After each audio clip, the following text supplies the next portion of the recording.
absen 4 akan menjelaskan mengapa Bapak Susilo Bambang Yudhoyono atau yang lebih kita kenal dengan SBY dapat menjadi presiden.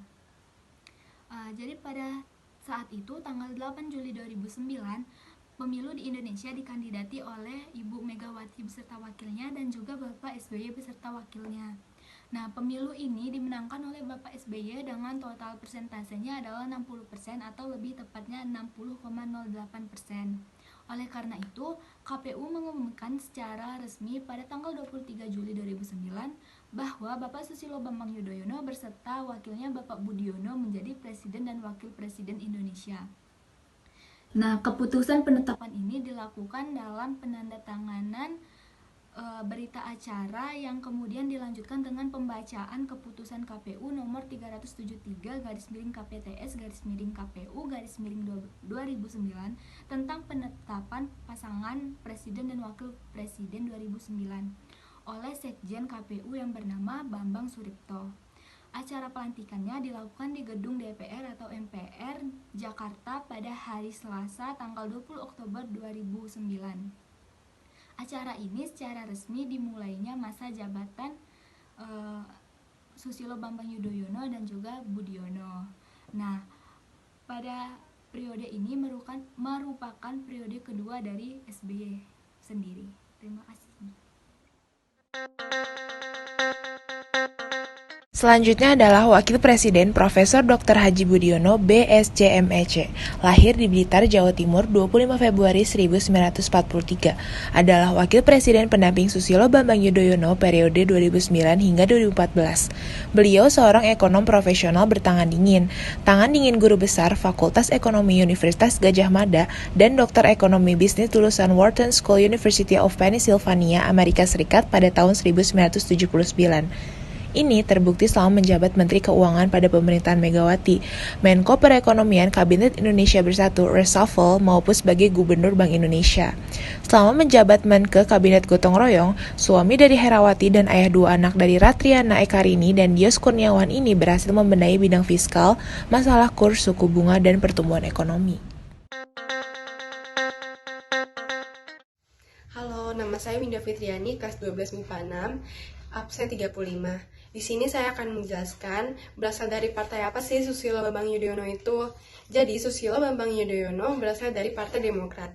Partai Demokrat ini erat kaitannya dengan niat ingin membawa Susilo Bambang Yudhoyono menjadi presiden. Yang kala itu, Susilo Bambang Yudhoyono menjabat sebagai Menteri Koordinasi di bidang politik dan keamanan di bawah naungan Presiden Megawati. Karena hal itu juga, Partai Demokrat ini erat kaitannya dengan sosok figur Yudhoyono. Pada Kongres Luar Biasa Partai Demokrat yang diadakan di Bali tanggal 30 Maret 2013, Susilo Bambang Yudhoyono juga dinobatkan atau diangkat menjadi Ketua Umum Partai Demokrat yang menggantikan Anas Urbaningrum. Jadi nggak heran kalau Partai Demokrat ini erat kaitannya dengan sosok figur Susilo Bambang Yudhoyono.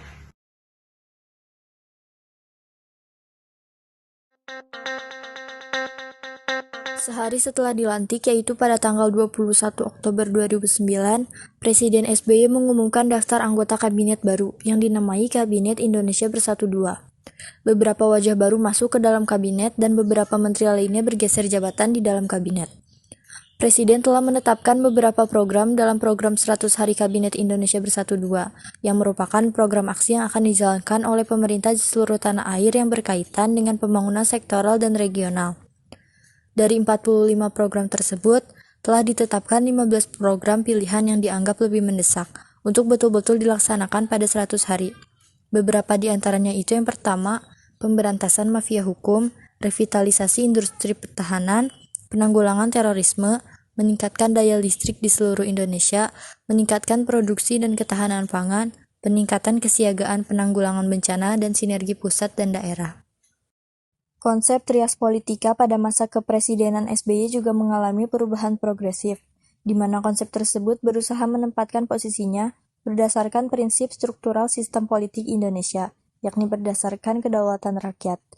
Pada masa kepresidenan SBY, hal tersebut benar-benar terimplementasikan, di mana rakyat bisa memilih secara langsung calon wakil rakyat melalui pemilu untuk memilih anggota Dewan Legislatif dan Pilpres untuk pemilihan elit eksekutif. Sisi lain dari pemerintahan SBY adalah penegakan supremasi hukum.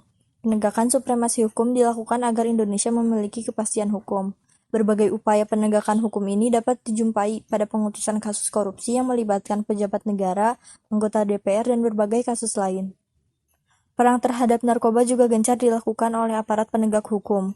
Pemerintah lewat kebijakan penegakan hukum telah dapat mengembalikan kepercayaan rakyat untuk menyerahkan mandat pemerintahan kepada eksekutif, sehingga dalam periode ini, masyarakat lebih memandang bahwa pemerintah serius dalam menangani masalah perekonomian yang berdampak pada peningkatan pendapatan ekonomi masyarakat. Di era ini juga musyawarah mufakat diutamakan, sehingga pengambilan kebijakan terkesan lambat. Meskipun begitu, musyawarah untuk mufakat ini dilakukan untuk kepentingan bersama, sehingga dapat dikatakan pada era kepresidenan SBY periode kedua ini telah cukup berkembang dibandingkan masa-masa sebelumnya dalam hal demokrasi. Mendorong ekonomi tumbuh dengan rata-rata 5-6%. Ekonomi tumbuh dengan rata-rata 5-6%, meskipun masih didominasi oleh sektor non-tradable. Ekonomi tumbuh tapi bukan pada sektor produktif, tapi itu tetap adalah sebuah perbaikan. Yang kedua, peranan investasi dalam produk domestik bruto atau PDB meningkat. Peranan investasi dalam produk domestik bruto meningkat dari sebelumnya 23% menjadi 31% pada tahun 2013. Yang ketiga, kinerja perbankan terus membaik. Perbankan aset rata-rata tumbuh 16,44%, dana pihak ketiga DPK 15,88%, dan kredit 21,62%. Yang keempat, presentase angka kemiskinan menurun dan pekerja formal naik. Presentase angka kemiskinan menurun dan pekerja formal naik dari 16,66% menjadi 11,25% pada tahun 2013. Yang kelima, tingkat pengangguran terbuka menurun dan pekerja formal naik dari 29,35% menjadi 39,9%.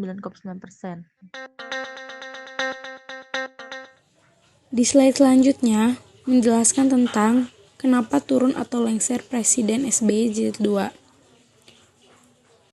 Setelah 10 tahun menjabat sebagai Presiden Republik Indonesia, masa jabatan Susilo Bambang Yudhoyono atau SBY berakhir pada tanggal 20 Oktober 2014. Sesuai konstitusi, Presiden Republik Indonesia hanya dapat menjabat selama 2 kali masa jabatan dengan jangka waktu 10 tahun atau 5 tahun untuk masing-masing periode masa jabatan.